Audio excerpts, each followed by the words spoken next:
안녕하세요. 저는 30 중반에 접어든 평범한 가정주부예요. 이렇게 글을 올리게 된 이유는 제 마음속에 일어나고 있는 복잡한 감정들을 정리해보고 싶어서이기도 하고 또 누군가에게라도 털어놓고 싶은 마음 때문이에요. 솔직히 말하면 좀 무섭기도 하고 두렵기도 한데 한편으론 시원한 기분도 들어요. 그런데 또 개운하지만은 않고. 정말 이 복잡 미묘한 감정이 뭔지 모르겠어요. 오랫동안 품고 있던 원한의 마음이 이제는 안타까움과 두려움으로 변해가는 것 같은데 그런 완전한 감정을 어떻게 설명해야 할지 모르겠어요. 마음 한구석에서 일어나는 이런 변화가 싫지만은 않아서 더 혼란스럽네요. 저는 정말 어떻게 해야 할까요? 여러분들이 들어보시고 조언을 해주신다면 정말 감사하겠습니다. 저는 고등학교 시절에 소위 말하는 왕따를 당했어요. 여학교를 다니던 저는 어느 순간부터 그렇게 분류되어 있더라고요.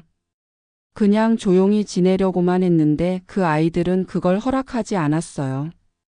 그 중에서도 특히 저를 괴롭혔던 이 이야기의 주인공이라고 할 수 있는 현지라는 아이가 있었어요. 현지는 고등학교 입학하고 일주일쯤 됐을 때 저와 짝이 된 아이였어요. 밝고 활발하고 목소리도 크고 주변 아이들과도 잘 어울리는 그런 아이라 친구들도 많았죠. 저는 그와는 정반대로 내성적이어서 말을 걸어와도 제대로 대답을 못하곤 했어요. 그런 저에게도 처음엔 말을 잘 걸어주고 친절하게 해줬어요. 가끔 좀 거친 말을 쓰긴 했지만 사춘기 아이들이 흔히 그러는 거라고 생각했거든요. 그러다가 제 펜을 보더니 이거 너무 예쁘다. 좀 써봐도 돼? 라고 하길래 그러라고 한 게 시작이었어요. 그 펜을 돌려주지 않더라고요. 그 후로는 제가 새로 산 노트며 머리끈들을 한 번만 써본다고 하며 가져가서는 돌려주지 않았어요. 외동딸인 제가 누구와 물건을 잘 나누지 못하는 성격이기도 했던 터라 그리 유쾌하지는 않았어요. 그러던 어느 날 제가 가방을 만지작거리며 새로 산 신발에도 눈독을 들이더라고요. 그 당시 몇 달치 용돈을 모아서 산 거라 예쁘기도 했고 소중하게 여기고 있었거든요. 그러더니 나 오늘 남자친구랑 만나야 하는데 좀 빌려줘라고 하는 거예요. 그래서 그동안 펜이며 노트며 머리끈들도 안 돌려줬잖아. 그리고 가방이랑 신발을 가져가면 난 어떻게 하니? 라고 짜증을 냈더니 돌변하면서 아 진짜 친하게 놀아줬더니 내가 만만해 보이나? 내가 뭐 어쩌겠어? 그까짓 거 얼마나 한다고 사람을 무시해? 하더니 저를 화장실로 끌고 가더라고요. 주변에 있던 친구들이 우르르 몰려와서 힘으로 끌고 가다 보니 아무리 몸부림쳐도 소용이 없더라고요. 그러더니 현지의 친구 2명이 제 팔을 양쪽으로 나누어 잡아서 절 꼼짝도 못하게 했어요. 현지는 그런 채로 제 얼굴을 한 손으로 잡더니 돈을 풀 때까지 가만 안 둘 거야 라며 제 뺨을 때리기 시작했어요. 몇 대였는지 셀 수도 없었어요. 때릴수록 더 세게. 절대 멈출 기세가 아니더라고요. 현지의 손바닥에 제 양볼이 부어 내려갔어요. 뺨이 얼얼해지면서 부어가는 게 느껴질 정도였어요. 부모님께도 한번 제대로 혼난 적 없던 저는 아픈 것을 넘어 수치심과 두려움에 사로잡혔어요. 수업 시작 종이 치자 저를 질질 끌어데리고 교실로 들어와서는 체육복을 제 머리에 덮어 씌우더라고요. 아프니까 좀 자라며 들어오시는 선생님께도 제가 아파서 잔다고 거짓말하더라고요. 아무렇지 않은 듯이 수업이 진행되는 동안 현지가 너무 무서워서 고개도 못 들고 덮여 있는 체육복 아래서 울었어요. 혹시나 울음소리가 새어나가면 현지가 더 화낼까 봐 소리도 못 내면서 말이에요. 그 다음 쉬는 시간에도 또 화장실로 끌려갔어요. 또 시작이구나. 현지가 손을 들길래 눈을 꽉 감았어요. 하지만 들려야 할 손바닥 소리 대신 아이들의 웃음소리가 들리더라고요. 무슨 일인가 싶어 눈을 떠보니 야 짜증 안 나? 무섭지? 그러게 말 좀 잘 들어. 내가 웃으면서 말하면 꼭 이렇게 튕겨. 알았지? 앞으로 내가 원하는 가방이랑 신발은 내가 챙길 거니까. 거울 좀 보고 알아둬. 라며 저를 화장실에 버리듯이 바닥에 내동댕이 치고 나가더라고요. 다시 교실로 돌아가기가 두려웠어요. 하지만 그때 제가 갈 곳이 어디 있었겠어요? 보건실에 가야 하나 하는 생각을 순간적으로 하기도 했지만 어차피 교실로 돌아가야 할 것 같았어요. 떨리는 손으로 세수를 하고 머리를 고쳐 묶고 거울로 얼굴을 확인했어요. 벌겋긴 했지만 생각보다는 괜찮은 것 같았어요. 교실로 돌아가니 제가 가방에서 쏟아놓은 물건들은 책상과 의자, 교실 바닥에 굴러다니고 있고 그 아이들은 제 신발을 돌아가면서 신어보고 있더라고요. 그 순간 교실 분위기가 달라진 걸 느꼈어요. 아이들은 그 아이들에게는 두려움을 느끼고 있었고 저에게는 경멸의 눈빛을 보내고 있었으니까요. 그런 일이 처음이라 어떻게 도움을 요청해야 할지도 모르겠고 나중에 더 큰 일 날까봐 두려워서 선생님께 말씀드리지도 못했어요. 하지만 그날이 시작이었어요. 다음 날부터는 매 쉬는 시간마다 매점에 가서 현지가 먹고 싶어하는 간식을 사오라고 하더라고요. 어쩜 그렇게 먹고 싶은 것도 많은지. 그래서 사다 주면 늦어서 안 먹는데 다른 게 먹고 싶다. 너는 행동이 왜 이렇게 굼떠? 하면서 현지의 친구들에게 나눠주더라고요. 방과 후에는 절 끌고 다니며 PC방 노래방에 가더라고요. 계산하라는 거였어요. 그러다가 게임에서 지거나 노래 점수가 낮게 나오면 넌 생긴 게 재수 없어서 운이 나빠. 어쩜 얼굴이 저래? 가끔 눈만 마주쳐도 나 너무 못생겨서라며 저를 깎아내리는 발언을 큰 목소리로 하곤 했어요. 주변에 있던 현지 친구들은 그럴 때마다 깔깔대며 웃어댔어요. 그러다가 나중에는 대놓고 그런데 돈 좀 빌려줘라며 아예 돈을 가져가더라고요. 다행인지 불행인지 저희 부모님께서 맞벌이를 하셨던 터라 용돈을 넉넉하게 주셨는데 그마저도 부족해서 문제집을 사야 한다고 거짓말을 해서 더 받아야 할 정도였어요. 돈이 없으면 어떻게 될지 모르니까 돈을 준비할 수밖에 없었어요. 지금 생각하면 참 바보 같았죠. 부모님께 말씀드리거나 선생님께 도움을 청할 생각을 왜 못했을까 싶지만 그때는 현지의 그 무서운 표정이 너무 두려웠어요. 또 화장실에 끌려갈까봐 아이들 앞에서 저를 조롱하고 비웃을까봐 두려웠어요. 아마 다른 아이들도 저처럼 그런 두려움을 느꼈을 거라고 생각해요. 자칫 자신이 타겟이 되지 않을까 하는 두려운 마음이 있었겠죠. 아마 그래서 절 도와주지도 못했을 거예요. 그랬다고 믿고 싶어요. 안 그러면 그 아이들까지도 다 미워해야 할 것 같으니까요. 물론 지금이야 다 지난 일이니까 그랬거니 하지만 그때는 반 아이들도 담임 선생님도 다 밉더라고요. 그래서 더 움츠러들고 위축됐을지도 모르죠. 그 아이들에게 끌려다니느라 정신이 없기도 했지만 다른 애들에게도 경계를 늦추지 못했어요. 학교에 가는 일이 끔찍해지니까 당연히 성적은 떨어지고 집에서도 말이 없던 절 걱정하시던 부모님께서 하루는 요즘 좀 이상하다 하시더라고요. 돈만 벌면 되는 줄 알고 방치해서 애가 나쁜 길로 빠진 것 같다면서요. 그도 그럴 것이 제 교복에선 담배 냄새가 배어 있었고 매일 늦게 들어와서 방에 들어가 나오지 않았으니까요.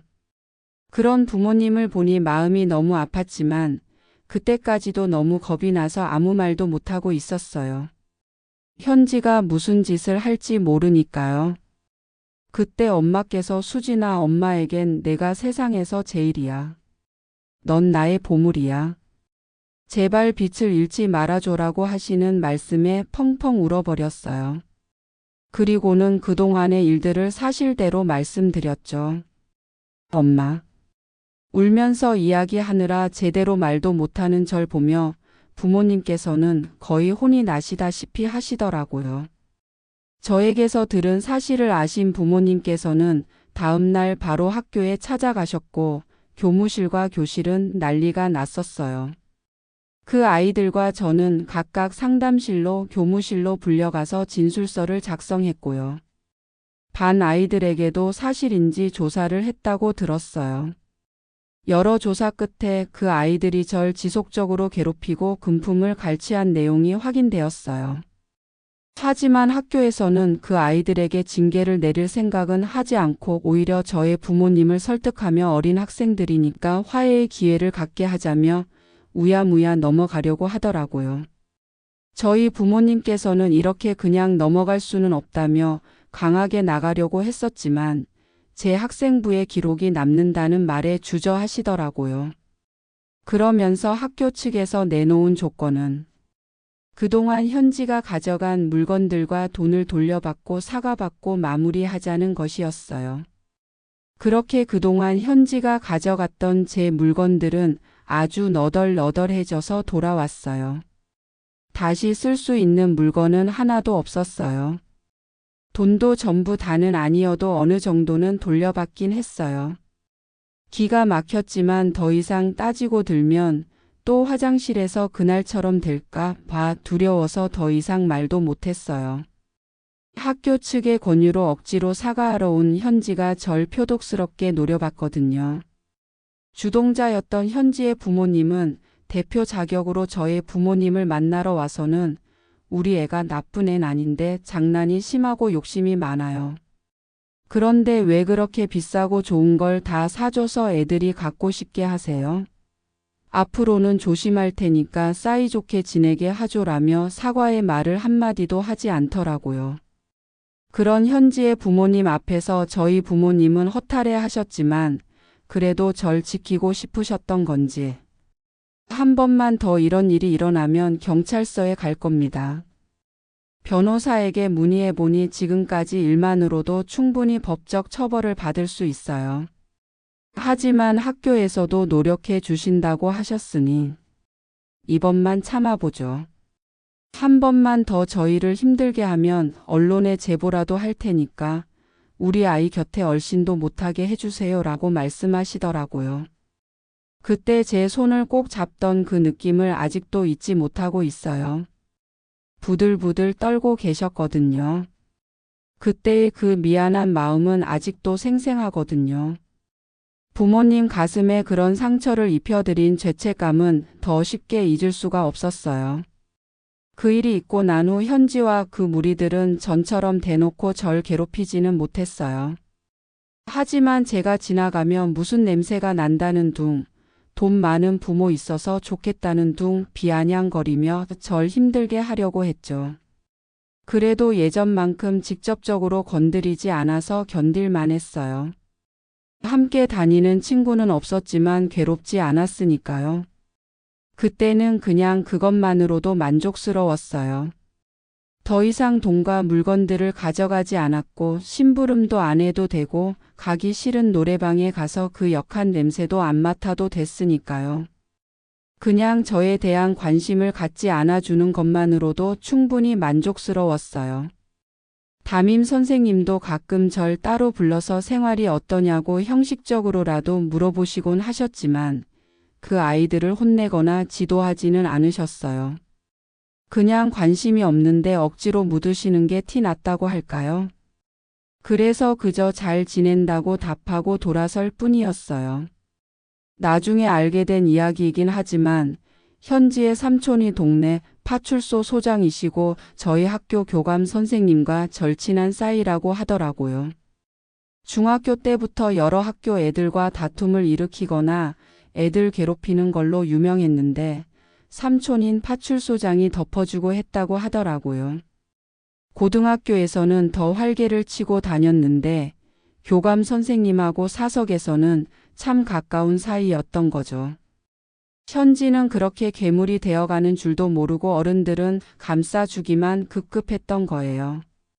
그래서인지 현지는 점점 더 기세등등해졌고 제가 아닌 다른 아이들에게 저에게 하던 짓을 하더라고요.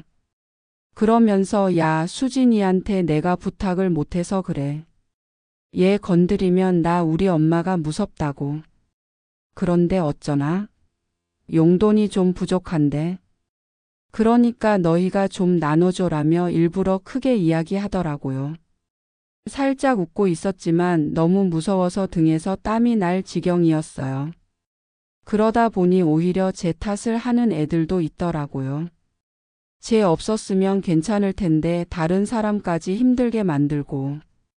그렇게 지내다가 학년이 바뀌고 현지와 다른 반이 되어서 저희 학교 생활은 많이 좋아졌어요.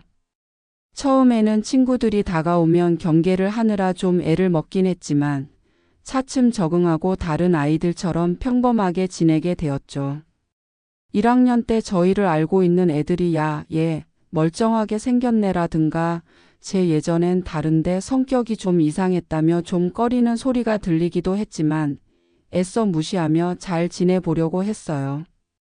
가끔 매점이나 교실 이동으로 복도에 갈 때, 각종 행사가 있을 때 강당이나 운동장에서 현지와 그 무리를 마주치기도 했지만 그 아이들도 저에게 별다른 관심을 두지도 않았고 저도 애써 외면해서 크게 부딪히지 않았어요. 그러다 보니 성적은 다시 올랐고 전보다 더 좋은 성적을 거두며 제가 원하던 대학에 합격하게 되었어요. 대학 생활은 무난하게 잘 지냈어요.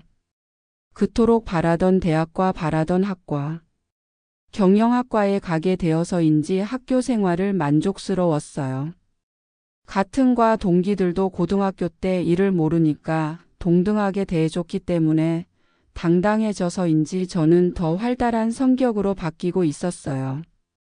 하지만 가끔 뉴스에 나는 따돌림 사건을 보면 다른 사람들의 이야기가 아닌 것 같아 마음 아파할 때도 있었죠.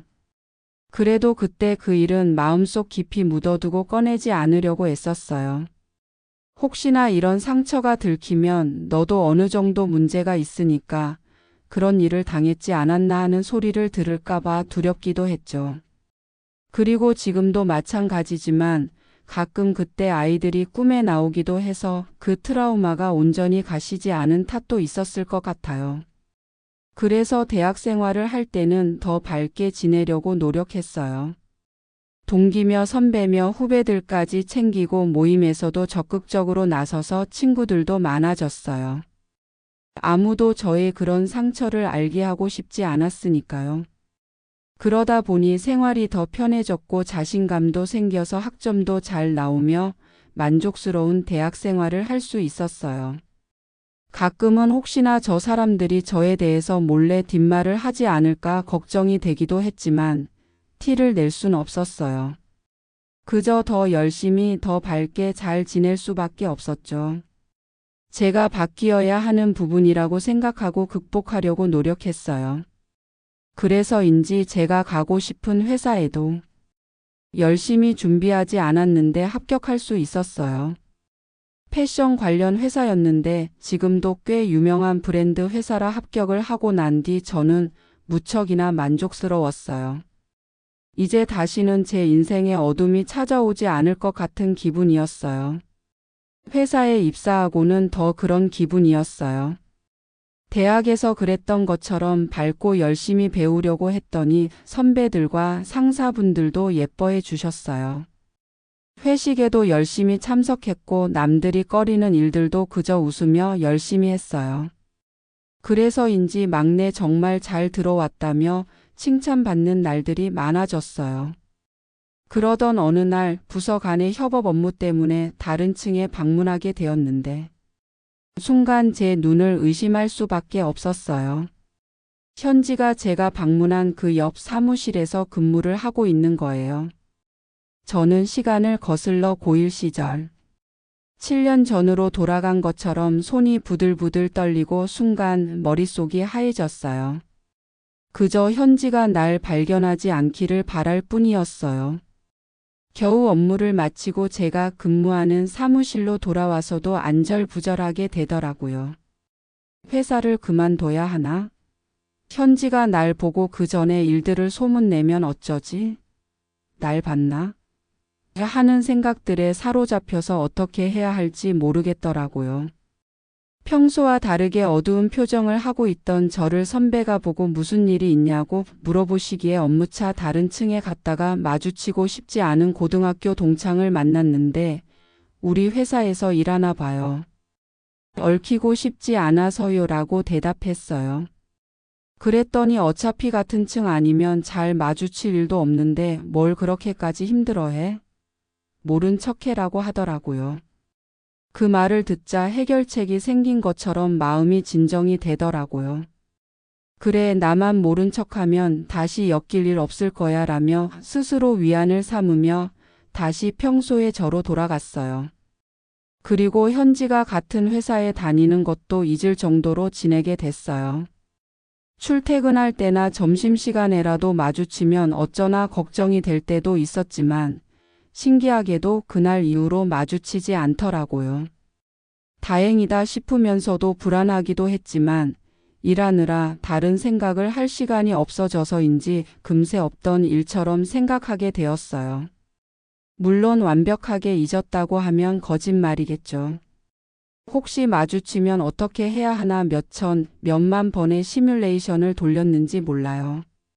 확실한 건 지금은 학교가 아니고 다 큰 성인이니까 당당하게 맞서겠다는 생각뿐이었어요. 그렇게 긴장과 망각을 반복하며 제가 회사 생활을 2년 정도 더 하던 어느 날. 그날따라 일이 더 잘 안 풀리고 야근도 하게 되어서 지친 발걸음으로 퇴근하던 길이었어요. 그 당시 회사에서 저희 집으로 가려면 버스를 한 번 환승해야 했는데 그 버스 정류장에 현지가 있는 거예요.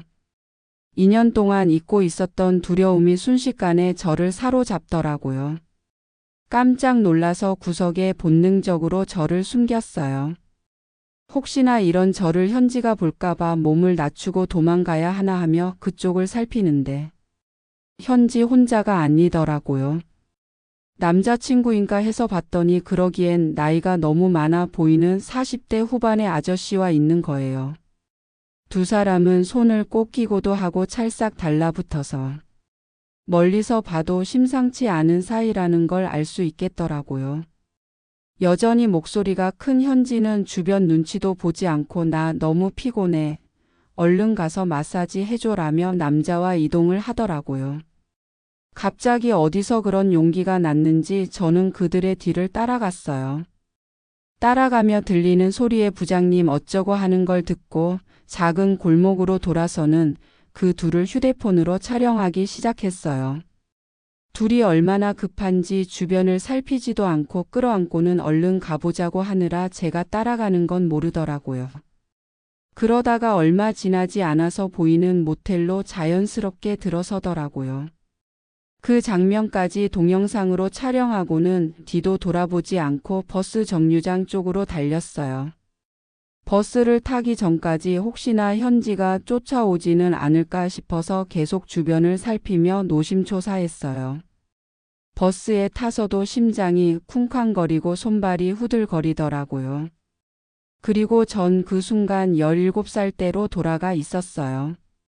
그리고 이거라면 현지에게 복수 비슷한 뭔가를 할 수 있겠다 싶었죠. 집에 도착하자마자 새로운 이메일 계정을 하나 만들었어요. 그리고 회사 홈페이지에 들어가서 임직원 메일 주소를 찾았어요. 현지가 근무하던 부서의 팀원 모두와 회사 임직원분들의 메일로 그날 찍은 동영상을 보내버렸어요. 그리고 그 임시 계정을 없애버렸어요. 그렇게 하면 아무도 제가 그런 일을 한 줄 모를 테니까요. 전송 버튼을 누르고 난 뒤에도 심장은 계속 쿵쾅거리고 있었지만 어딘가 모르게 통쾌함을 느꼈어요. 그러면서 나에게 그렇게 했던 대가를 너가 이제 치르는 거구나라며 저의 그 행동에 타당함까지 부여했던 것 같아요.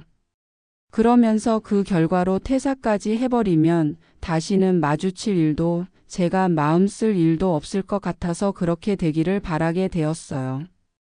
그리고 며칠 뒤 사무실에는 술렁이며 소문이 돌았어요. 들리는 소문에 같은 부서 부장과 직원이 바람을 피우다가 영상이 직원들한테 돌아서 퇴직하게 되었다는 이야기를 듣게 되었어요. 그때까지 저에게 어떤 연락이나 확인이 없었으니 완벽하게 복수에 성공했다고 생각했어요. 묵혀두었던 속이 뚫리는 느낌이었어요.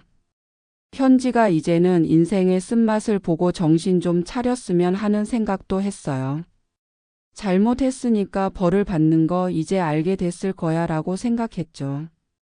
그리고 더 이상 현지가 무섭지 않았어요. 17살의 저도 이제는 더 이상 아프지 않은 것 같았어요. 그리고 그 일은 저에게 통쾌한 복수극으로 아마 제 인생에서 없던 일이 된 채로 지내게 되었어요. 과거의 아픔도 복수도 없었던 것처럼 저는 잘 지내게 되었어요. 그리고 제 일상이 더 행복해졌어요. 그러다가 회사 선배 소개로 지금의 남편을 만났고 1년 반의 연애 끝에 결혼을 하게 되었어요.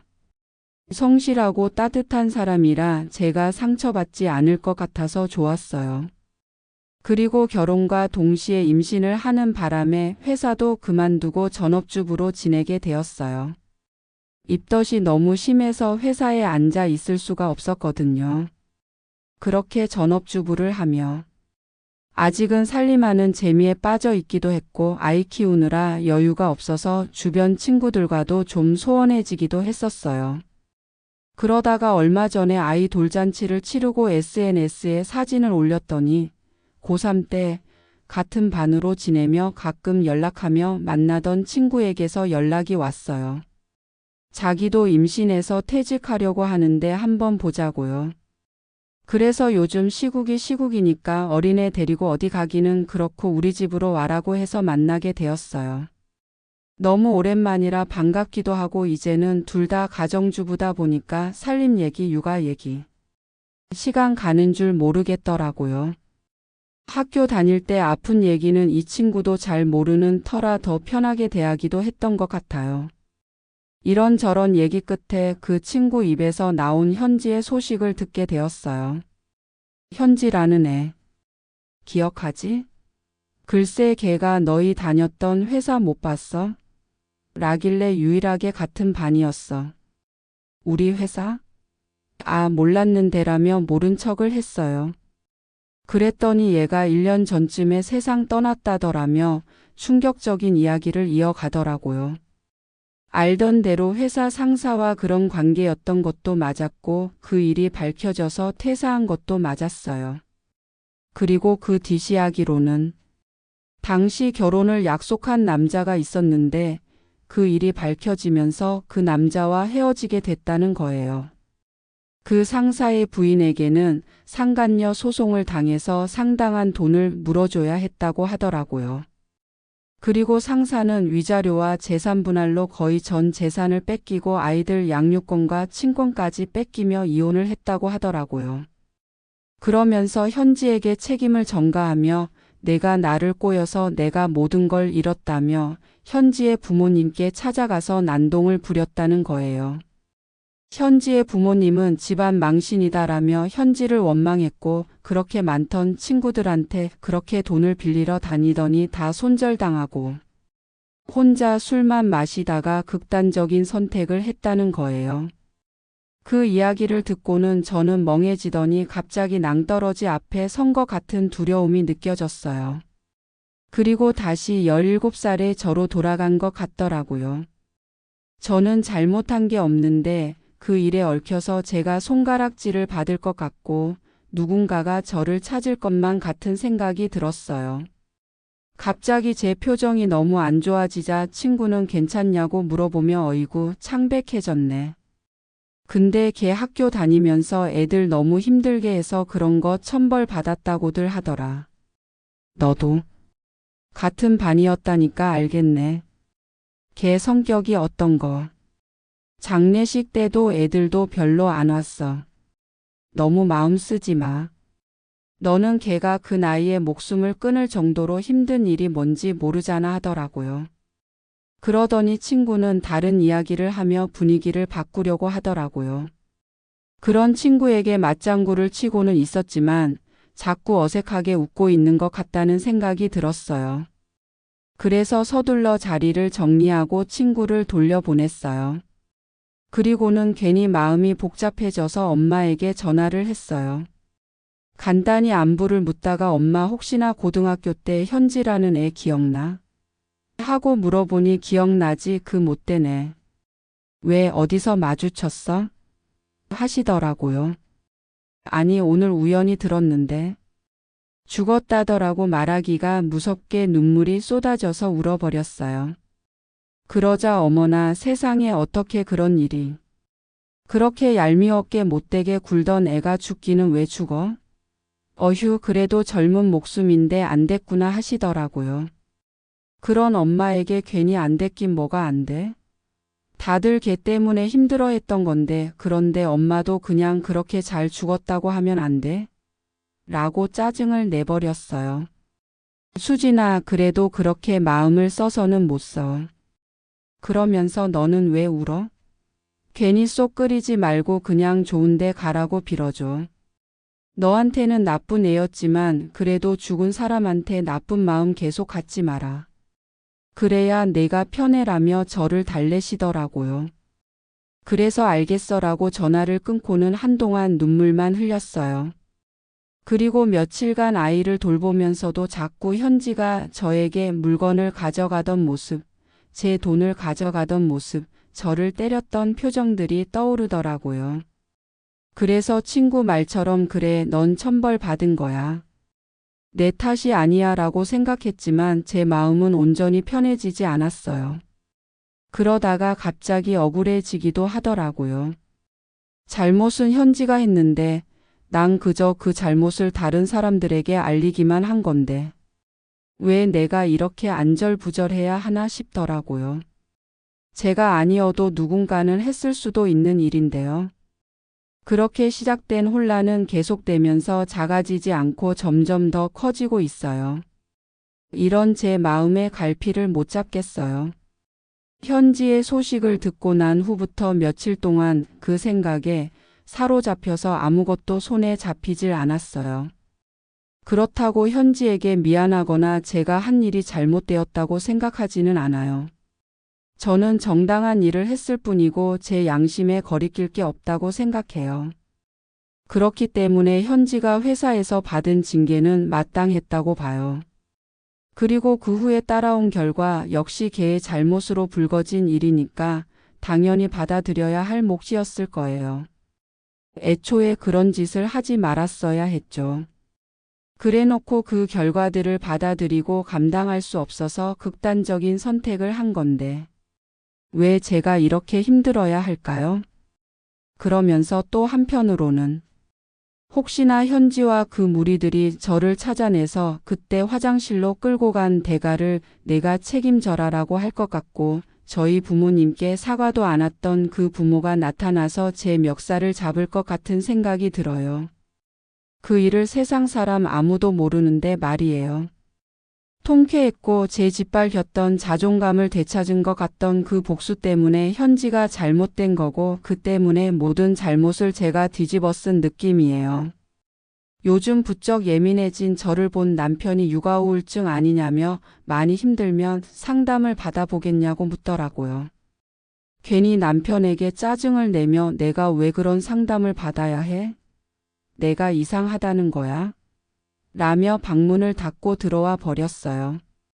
저는 정말 어떻게 해야 할까요? 어차피 현지는 제 삶 속에 상관도 없이 살았는데 아무 잘못도 없는 저를 아프게만 했던 사람인데 그저 단 한 번 그 아이의 잘못을 용기 내서 드러나게 한 것뿐인데 이렇게 괴로워야 할까요? 더 솔직한 심정으로는 너무 쌤 벌이라고 생각하면서도 또 쌤통이다 하니까 제가 위선을 떨고 있는 건 아닐까 생각이 들 지경이에요. 어디까지나 착한 척하고 싶은데 억지로 못된 제 마음을 감춘다고 이렇게 괴로워하는 척하고 있는 건 아닐까 하며 제 스스로를 의심하게 돼요. 어젯밤에는 그 동영상을 찍으며 웃고 있는 제 모습이 꿈에 나왔어요. 실제로는 그렇게 웃지도 않았는데요. 너무 떨려서 안절부절했었는데 이런 제가 너무 답답하고 화가 날 지경이에요. 다른 사람들이 쉽게 말하듯이 천벌 받은 거다라고 하고 넘어갈 수 있으면 얼마나 좋을까요? 정말 아무것도 모르겠어요. 하나 확실한 건 제가 다시 그때로 돌아간다고 해도 저는 똑같이 했을 거라는 거예요. 그러면서도 제 마음이 이렇게 복잡한. 앞으로 어떻게 해야 할까요?